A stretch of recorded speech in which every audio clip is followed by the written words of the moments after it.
Parfois, les athlètes que j'accompagne sont dans le dur. Parfois, ils font énormément d'efforts et ils n'obtiennent pas les résultats qu'ils veulent. Et c'est à ce moment-là qu'ils commencent à douter et puis parfois aussi à me rappeler. Et ce que j'ai choisi de faire dans cet épisode, c'est t'envoyer un message un peu spécial.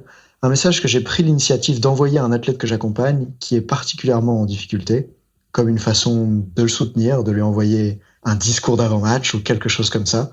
J'ai essayé de lui envoyer des mots qui me touchent et une prise de conscience, un état d'esprit qui fait vraiment sens pour moi. J'avais envie de t'en faire profiter aussi. Bonne écoute. J'ai réfléchi à une idée et je veux te la partager. J'ai découvert que dans la vie, la capacité à réaliser des choses hors du commun dépend de combien de temps la personne est capable de croire en sa vision, imaginer son rêve possible, sans en voir les résultats malgré des efforts acharnés. On a tous une limite par rapport à ça. Certains enfants que j'ai rencontrés, ils abandonnent après 3 minutes sans succès à quelque chose. À l'opposé, Nelson Mandela, il a continué de croire à son message alors qu'il avait été envoyé en prison, le mec. Je peux même pas imaginer pire comme indicateur de « j'avance pas et je n'y arriverai jamais », mais lui, il a continué. Je me demande combien de temps, toi, tu peux continuer de croire que c'est carrément possible sans obtenir les résultats que tu veux. Est-ce que ça correspond à qui tu veux devenir, de douter dès que 2 courses ne se passent pas comme tu veux, ou même 2 saisons ? Par exemple, je connais pas Cyprien Sarrazin, mais tu peux voir les étapes par lesquelles il est passé, notamment les blessures. Par contre, j'accompagne Oscar Mandin, et lui, il m'inspire. Il a été capable de traîner 7 ans sur le Freeride World Qualifier sans obtenir sa place en Coupe du Monde. 7 ans. Certains diront qu'il s'est même fait voler au jugement, mais il a continué d'agir comme si c'était sûr que c'est possible. Et lors de sa première course, enfin sur le Freeride World Tour, il a atterri nulle part ailleurs que sur le podium. Et c'est pas son dernier.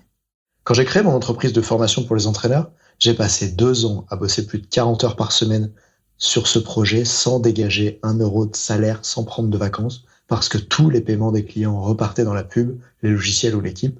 Et c'est sûr, j'aurais pas tenu 10 ans comme ça, mais j'ai tenu assez longtemps pour que ça finisse par m'offrir une Supra et accompagner les entraîneurs d'équipe de France dans déjà 4 disciplines.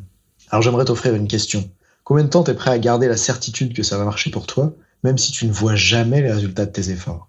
Combien de temps tu peux croire encore que ça va passer, malgré les portes qui te claquent sur la tronche et les chronos qui puent ? 1 semaine ? 1 an ? 10 ans ? Combien de temps ? Décide. Et quand tu auras décidé, ne remets plus jamais en question ta capacité à le faire avant d'avoir franchi cette date. D'ici là, considère toutes les contre-perfs comme le prix que tu as décidé de payer pour aller voir si ton rêve est possible. Espère que ça aille vite, évidemment, mais ne sois pas surpris quand ça marche pas. C'est normal, c'est juste normal. C'est juste le prix à payer pour atteindre ce que tu veux. Moi, j'ai toujours voulu bosser avec des riders en équipe de France de snowboard, mais ça m'a pris 12 ans à arriver à avoir votre confiance, ta confiance. Alors donne tout pour passer les caps comme une fusée, mais sois prêt à rester dans les tranchées jusqu'à ce que tu gagnes la bataille, sans jamais sortir la tête pour aller douter. Parce que les échecs maintenant, c'est juste le prix à payer de ton rêve. Et plus le rêve est grand, plus c'est cher.